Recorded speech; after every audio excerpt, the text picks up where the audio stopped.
Boa noite, queridos irmãos. Sejam todos bem-vindos a esta casa de oração. Neste momento, fechando levemente nossos olhos,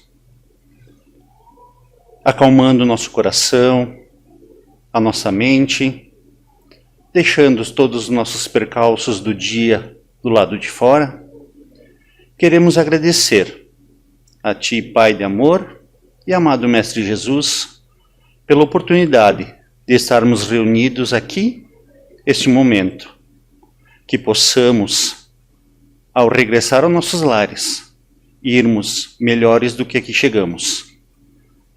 E que, com a Tua luz, possamos fortalecer em Ti cada vez mais a nossa fé. E que assim seja. Deixo vocês agora com o nosso irmão Ivanor para a palestra de hoje. Boa noite.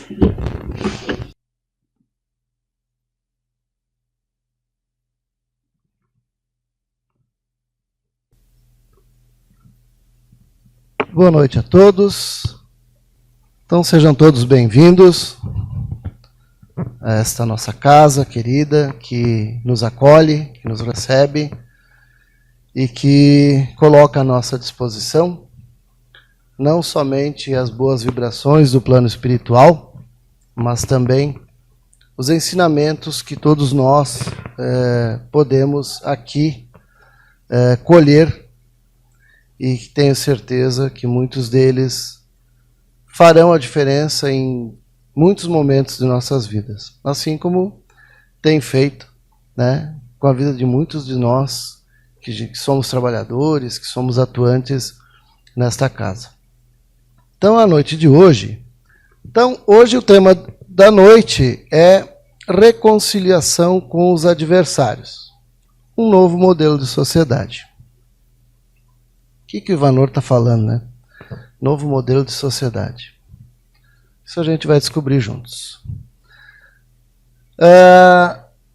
Então, nós temos uma missão a cumprir, todos nós, aqui.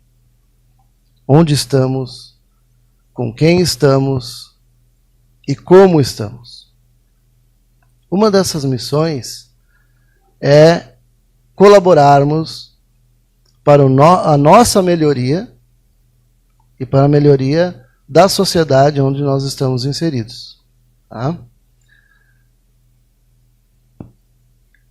Adversário, ele fala, reconciliar com adversário. Adversário vem do latim, porque nós somos, né, latinos. Nossa língua tem a sua origem no latim.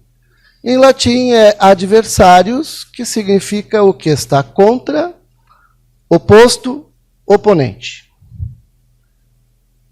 Quem é meu adversário? Então essa é a pergunta que eu lanço para nós irmos maquinando ela, para no final a gente entender que adversário é esse que nós estamos falando, né?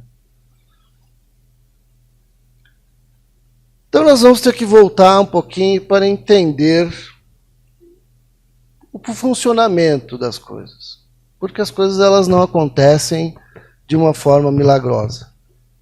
As mudanças na sociedade não acontecem por milagre. Nós não estamos na condição que estamos agora por milagre.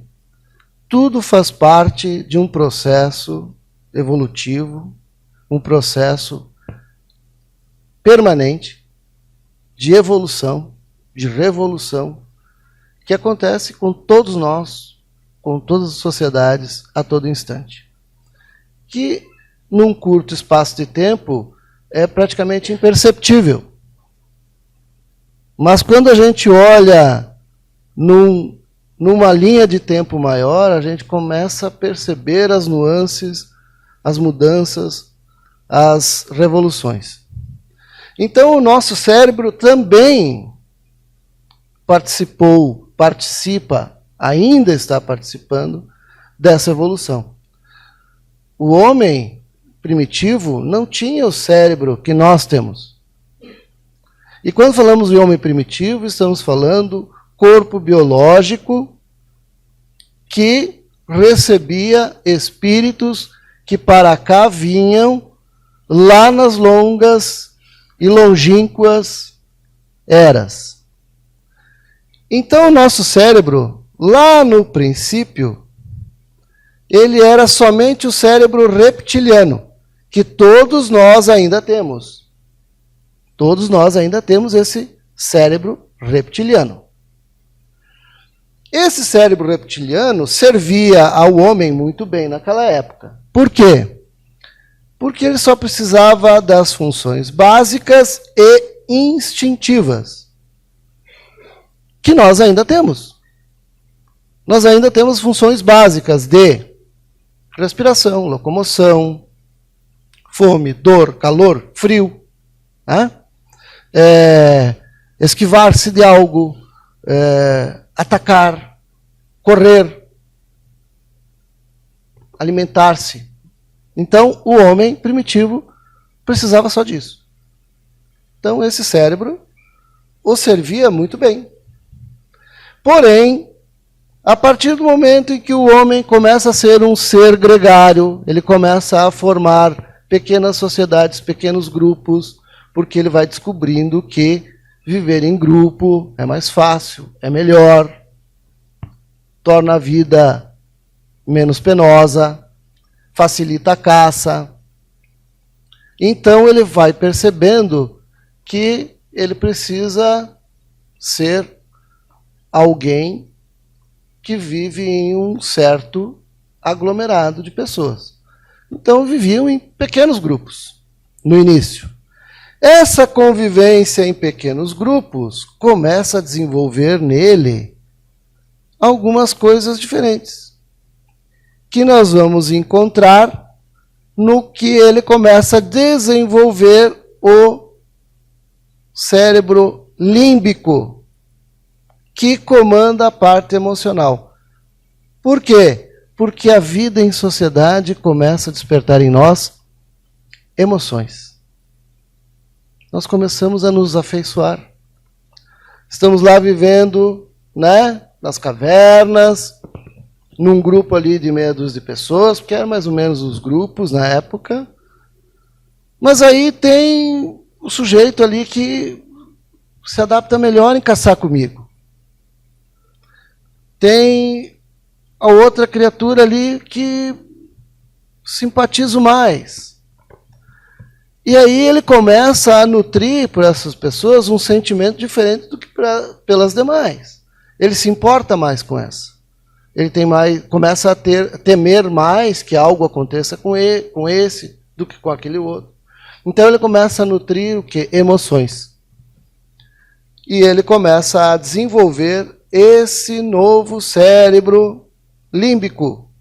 E esse cérebro cresce, começa a se desenvolver, começa daqui, e ele acaba revestindo o cérebro reptiliano. Por quê? Porque houve necessidades de um aparelho mais bem preparado. Passa-se o tempo, e hoje nós nos encontramos com este novo cérebro compondo esse conjunto, o neocórtex, responsável pela linguagem e o julgamento lógico. O nosso cérebro não vai parar aí. Com certeza, ele vai desenvolver ainda outras capacidades. Vai se desenvolver. Por quê? Porque nós estamos a todo momento instigando-o a se desenvolver. Nós estamos a todo instante criando novas dificuldades, novas necessidades.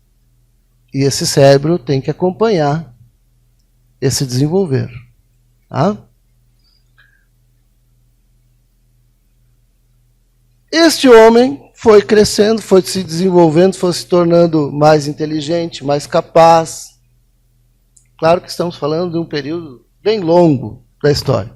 Mas, com isso, diversas civilizações florescem, atingem o seu auge e depois acabam declinando. Um exemplo, Império Romano. Só um. Mas existem outros. Incas, maias, astecas, tartessos. Esse aqui eu acho que poucas pessoas ouvem falar, mas ele era uma civilização que viveu no que hoje é o sul da Espanha. Celtas, Atlantes, né, de Atlântida e outras. A causa do declínio dessas civilizações são vários. Desastres naturais, que a gente sabe que ocorrem até hoje. Mudanças climáticas, que a gente sabe que teve a era do gelo, né? Quem não assistiu esse filmezinho é porque ainda não teve filho. Conflitos, superpopulação, esgotamento de recursos e doenças, né? Esgotamento de recursos é o que provavelmente se cogita tenha acontecido, por exemplo, na Ilha de Páscoa, né? Onde a população desapareceu. Enfim, o que aconteceu, né, que essas civilizações desapareceram? Por que elas não se defenderam? Por que elas não acharam mecanismos de continuar existindo? Então vamos ver. Porque hoje existe muita gente espalhando aí, né, fazendo um adendo, existem os alarmistas aí, espalhando cataclismas, destruição, todo dia surge uma teoria nova, né, de extinção em massa. Isso não vai acontecer. Por quê? Vamos ver. Então, as causas que dizimaram algumas civilizações anteriores. Desastres naturais. Eles sempre houveram, continuam acontecendo, numa escala menor. Por quê? Porque a partir do momento em que a atmosfera do planeta se estabilizou, os desastres ficaram também mais suaves, digamos assim, ficaram menos intensos, né? Então, eles acontecem, sim, pontuais, né? E em uma escala menor. A maioria, hoje, dos desastres naturais que acontecem hoje, a maioria tem a mão do homem. Esses incêndios, secas severas, chuvas torrenciais, né? As construções, desmatamento. 100% é o homem? Não, não é, porque os cataclismos, os problemas ambientais sempre houveram. Mas hoje tem um componente a mais na equação, que é nós, né? Nós poluímos, nós desmatamos, nós colocamos asfalto onde antes tinha área permeável. E é assim. Então, nós atuamos no planeta e ele responde. Superpopulação. A população do planeta não vai se dizimar por superpopulação. Por quê? Em primeiro lugar, só reencarna no planeta quem é autorizado por Deus. Sem autorização dele não acontece nada. Ninguém vem para cá, ninguém reencarna sem que haja permissão do plano espiritual. Tal autorização é dada com base nos recursos disponíveis. Somos 8 bilhões de habitantes no planeta. E existe recursos para esses 8 bilhões. O plano espiritual não faz aventura. Ele só permite que para cá venha a quantidade que eles julgam ter recurso suficiente. A falta dos recursos, se ela existe, quando existe, é motivada pelo acúmulo e o egoísmo. Então, se falta recurso para alguns, não é porque não haja o recurso. É porque existe especulação, porque existe acúmulo de riqueza. E não estamos aqui pregando nenhuma doutrina socialista, né? Não, nada disso. Nem comunista, nem nada disso. Estamos apenas dizendo que o planeta possui recursos para todos nós. Acontece que esses recursos não estão disponíveis.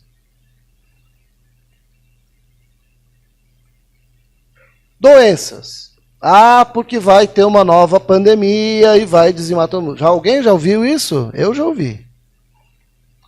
Essa pandemia, embora muita dor, tristeza que tenha trazido para todos nós, ela nos trouxe um exemplo que é esperança, assim, de nos dar esperança. O fato de que uma vacina que antes levava anos, em torno de 10 anos, para ser feita, desenvolvida, em meses a gente conseguiu fazer. Por quê? Por causa daquele cérebro lá que a gente construiu, que a gente desenvolveu. Sem ele, nós estaríamos ainda hoje, talvez, com os hospitais lotados, morrendo muita gente. E isso parece que ficou, sei lá, uma década atrás, né? Foi ontem. Nós já superamos. E estamos aqui. Outro motivo de que civilizações sumiram: esgotamento de recursos. Na ilha de Svalbard, lá entre a Noruega e o Polo Norte, existe um tal de Banco Mundial de Sementes. Alguém já ouviu falar disso? Já ouviram falar disso? Acho que a maioria não ouviu falar disso. Existe um Banco Mundial de Sementes. Essa estrutura, ela entra 100 metros para dentro da montanha, uma montanha coberta por gelo permanente, tá? E tem por finalidade guardar essas sementes. São todas as sementes cultiváveis que existem no planeta. Todas as sementes que servem para a nossa alimentação. E também alimentação gado. Elas estão guardadas nesse banco. Sementes utilizáveis estão estrategicamente guardadas num lugar onde a temperatura é o ano todo a mesma, né? Então, essas sementes podem servir para, no caso de uma grande carência, de algum cataclisma, alguma coisa assim, dizimar as plantações, estas sementes estarão salvaguardadas. Então, mais um motivo para nós não acreditarmos em uma extinção em massa por falta, por exemplo, de recursos, que já aconteceu no passado, porque não se tinha recursos. No tempo de nossos ancestrais, haviam conflitos, né? Conflitos. Por que esses conflitos? Eram disputas de territórios. Territórios que eram essenciais para a obtenção de recursos. Então, aqueles pequenos povoados lá de poucas pessoas viviam da coleta e da caça. Depois, né, porque a gente começou como coletores, depois passamos para caçadores. Mas houve um período em que se fazia as duas coisas. Similar a hoje, né? Então os territórios eram defendidos porque os territórios eram essenciais para a subsistência. Se alguém via caçar no meu território, a minha caça não estava mais disponível para mim. E o meu aglomerado, a minha tribo, ia morrer de fome. Então eles defendiam seus territórios na base dos conflitos. E venciam o mais forte. Né? É assim que funcionava. Nos dias atuais, meus irmãos, esses conflitos acontecem não para defender a nossa subsistência. Eles acontecem pelo orgulho, pela vaidade, pela ganância. Então, se existe algo que ameaça a nossa existência no planeta, são os conflitos. E nós estamos vendo exemplos disso agora, né? ameaças de invasão, invasões em curso. Será que haveria necessidade desses irmãos estarem invadindo o território desses outros irmãos? Não haveria. Não há. Até porque são países mais ricos invadindo países mais pobres. Países maiores invadindo países menores. Por que isso, então? Porque, infelizmente, o nosso cérebro reptiliano, muito embora ele seja pequenininho e esteja lá na base, né, do nosso cérebro, ele ainda comanda muitas de nossas ações. Infelizmente. Quando nós temos a atitude de avançar em alguém, de agredir, de ser rude, de defender a sua posição com energia, muitas vezes desproporcional, qual cérebro está comandando? Qual será? Será que é o cérebro do julgamento, da lógica? Será que é o cérebro da emoção? Ou será que é o do instinto? Eu vou defender. Eu não tenho território para defender, mas então eu vou defender a minha posição. Eu vou defender o meu ponto de vista. Porque eu preciso me autoafirmar perante os outros como sendo a pessoa mais inteligente na sala. Como sendo o país mais importante. Como sendo a ideia mais brilhante. Como sendo o profissional mais capaz. E aí surgem os nossos adversários. Porque se há um conflito, há um adversário. E se eu vejo como adversário, o que se faz com os adversários? O que a gente faz com o oponente? A gente tem que vencê-lo, né? A gente tem que derrotá-lo. E é verdade. Nós temos que derrotar o nosso adversário. Reconcilia-te com o teu adversário enquanto estás no caminho com ele. Isso está lá em Mateus, capítulo 18, versículo 21 a 35.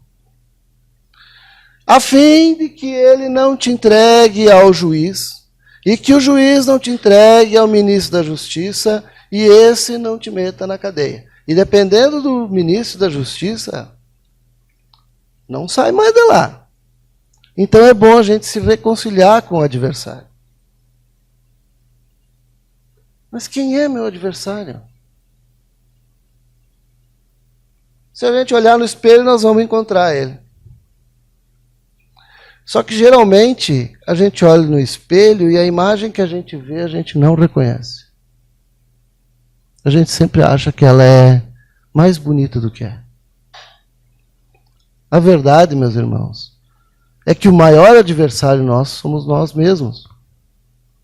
Pelo nosso orgulho, pela nossa vaidade, pela nossa falta de compaixão. Tem a parábola de Jesus que fala justamente nesse assunto, né, lá do Sermão do Monte, né, reconcilia-te com o teu adversário, está no Sermão do Monte, em bem-aventurados, né, os misericordiosos. Então, Pedro chega a Jesus e diz assim: Jesus, quantas vezes devo perdoar meu irmão, que todos nós conhecemos, né? Não, 7 vezes, 70 vezes 7, Jesus responde. E aí ele dá um exemplo, que é a parábola do credor impiedoso.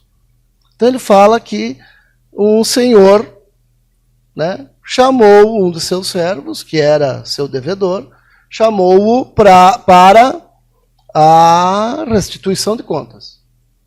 O cara devia para ele chamou. E aí, ele chegou e disse, ó, você está me devendo 10.000 denários. E eu quero. E ele disse, Senhor, eu não tenho dinheiro para lhe pagar. Então que se venda a sua esposa, seus filhos, sua casa, todos os seus bens, né, para restituir a minha dívida. E ele implora ao Senhor, né, que tenha paciência com ele, que ele vai dar um jeito de pagar, que ele vai trabalhar. E o Senhor, então, fica apiedado dele e o perdoa a dívida e deixa que ele vá. Ao sair do estabelecimento, ele encontra na rua quem? Encontra alguém que devia para ele 100 talentos, que era um valor infinitamente menor. É como se fosse hoje, ele devia 10.000 para o senhor dele e ele encontrou alguém que devia 100 reais para ele. E ele pega esse credor e diz assim, você está me devendo 100 talentos e eu quero. E ele diz, eu não tenho como te pagar. E ele pega pelo pescoço, esgana, e chama a polícia e manda prender, e de lá ele não vai sair até não pagar o que ele deve a ele. Vendo isso, os companheiros dele ficaram chocados, né? Poxa vida, ele acabou de ser perdoado uma dívida muito maior lá, né? Pediu, implorou por perdão, foi perdoado, saiu aqui, olha o que ele fez com esse pobre coitado. Levaram ao conhecimento, então, do Senhor. Ó, o Senhor perdoou a dívida dele, sabe o que ele fez lá? Ó? O Senhor, não, é assim? Então, muito bem. Então, chama ele de volta aqui e eu vou botar ele na cadeia e vou cobrar cada centavo do que ele me deve. Então, o que Jesus quis mostrar com essa parábola? Todos nós temos os nossos defeitos. Todos nós temos muito a melhorar. Mas não somos capazes de perdoar as falhas. As mesmas falhas, às vezes falhas até menores do que as nossas, no nosso irmão, no outro. E não entendemos que isso traz para nós uma dívida gigantesca. Conosco mesmo. Porque tudo isso não fica restrito a hoje, a esse momento, ao agora. Nós somos espíritos peregrinos. Estamos aqui em apenas mais uma passagem.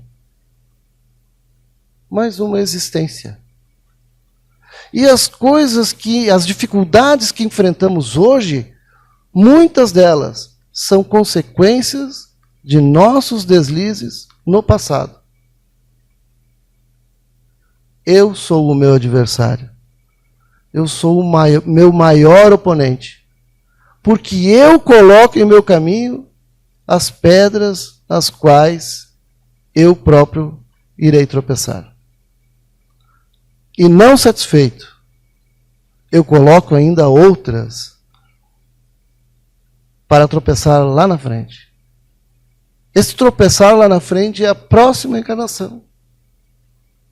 Quando eu não aprendo a amar, quando eu não aprendo a perdoar, quando eu não aprendo a olhar o meu defeito, a trabalhar as minhas questões internas, eu sou esse sujeito que está se olhando no espelho, mas não se reconhece.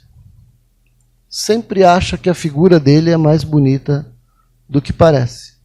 E que a dos outros sempre é pior do que a dele. A reconciliação começa em nós, consigo mesmo. Ama teu próximo. Não foi isso que Jesus disse? Foi só isso que ele disse? Como a si mesmo? Qual é a medida? Qual é a medida do amor do próximo? O quanto eu me amo. Se eu não me amo, como é que eu amo o outro? Se eu não me respeito, como respeitarei o outro? Ah, mas eu me respeito. É verdade. Guarda rancor no coração? Come mais do que devia ou menos? Trabalha mais do que deveria ou menos? Dorme mais do que deveria ou menos? Se importa mais com a vida dos outros do que com a sua? Aponta o dedo para os outros, esquecendo que tem 3 para si e 1 para Deus? Isso é se amar? Imagina se odiasse.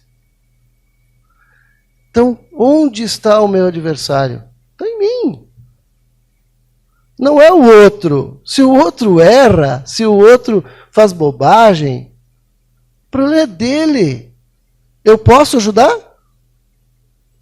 Ele quer me ajuda? Eu posso fazer algo? Ótimo. Agora, criticar por criticar, apontar o dedo, ou então, pior, atrapalhar a vida, fazer o mal, tirar dele proveito próprio. Conflitos sempre existiram, mas nunca o homem foi tão bem preparado como é hoje. Ah, mas conflito sempre existiu, guerras sempre existiram, mas o homem nunca foi tão evoluído como é hoje. E por que continua existindo esse tipo de ação? Um novo modelo de sociedade passa pela nossa reforma íntima, passa pela nossa melhoria, passa em eu reconhecer em mim as grandes dificuldades que eu estou apontando dos outros. A gente sempre diz, né? Ah, porque se o fulano não tivesse me atrapalhado, porque se o fulano não tivesse... O que eu fiz? O quanto eu busquei me melhorar? A culpa é do outro? A culpa é nossa. Porque quando nós estamos guardando veneno no coração, rancor, nós estamos atrapalhando a nós mesmos, a mais ninguém, é só nós. Porque as contas serão prestadas por cada um de nós no plano espiritual. A gente nasce sozinho, individual, e parte sozinho. E cada um vai responder por seus atos, por seus pensamentos, por suas palavras, não pela do outro. Ao resolvermos os conflitos internos, iniciaremos um novo modelo de sociedade, não tenhamos dúvida. Uma sociedade onde as pessoas não saem se engalfinhando, onde as pessoas aprendem a escutar, onde as pessoas buscam compreender, onde as pessoas não ficam acumulando para si, vendo o outro passar necessidade ao seu lado, onde as pessoas aprendem a dividir. Então, meus irmãos, reconciliar com o adversário começa em nós nos reconciliarmos conosco mesmo. Fazermos as pazes conosco. E eu sempre, ou frequentemente, melhor dizendo, cito em nossas conversas, que nós temos pessoas num número muito grande padecendo de N distúrbios emocionais, passando pela depressão, pelo alcoolismo, pelo tabagismo, pelo vício em jogos, pelo vício em redes sociais, enfim. O número de distúrbios que nós estamos enfrentando é gigante. E isso não será resolvido sem que as pessoas olhem para dentro. Então, famosa frase no oráculo de Delfos: conhece-te a ti mesmo. E nós queremos conhecer o outro. Nós ficamos entrando na rede social do outro para saber o que ele está fazendo, o que ele pensa, e ficar combatendo as ideias dele, e aí se engalfinhando, né? As redes sociais viraram a nova arena de Roma, né? Novo Coliseu, onde a gente joga alguns para as feras, onde a gente se degladia com outros. Isso precisa mudar. E começa por nós. É nós, trabalhando em nós, nas nossas dificuldades, nos nossos conflitos. É a sociedade que nós queremos ver lá, nós temos que criar aqui dentro. Se é paz, vamos buscar a paz. Se é entendimento, vamos buscar entender primeiro a nós. Se é caridade, vamos fazer a caridade. Se é compaixão, sejamos compassivos com os outros. Então agradecemos a atenção de todos, convidamos para fazer a prece e os nossos irmãos trabalhadores para ministrar o passe. Cerrando levemente os nossos olhos, agradeçamos ao Pai Criador, ao Mestre Jesus, à espiritualidade que nos envolve com sua energia de amor, de caridade. Este irmão maior, Jesus, que estende suas mãos como a nos abraçar, nos envolver em seu peito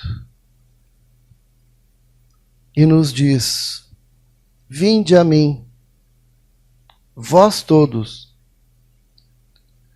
que têm sede de melhora, de evolução, de compreensão, de caridade. E eu vos guiarei para que sejais os portadores da caridade, da evolução, da melhoria, porque ensinarei a vós, uma vez mais, a lei de meu Pai, de amor, justiça e caridade. Senhor, te agradecemos pelas palavras tuas que perduram até hoje e que com certeza jamais se extinguirão. Por ser o sol a guiar o nosso caminho, que ele possa brilhar nos corações mais obscuros, nos caminhos mais tortuosos, e que ele possa ser visto por aqueles olhos mais enevoados. Brilha, Senhor, a tua luz, o teu amor em nossos lares, envolve o teu manto sagrado a cada um de nós e guia-nos em segurança no retorno aos nossos destinos. E que assim seja.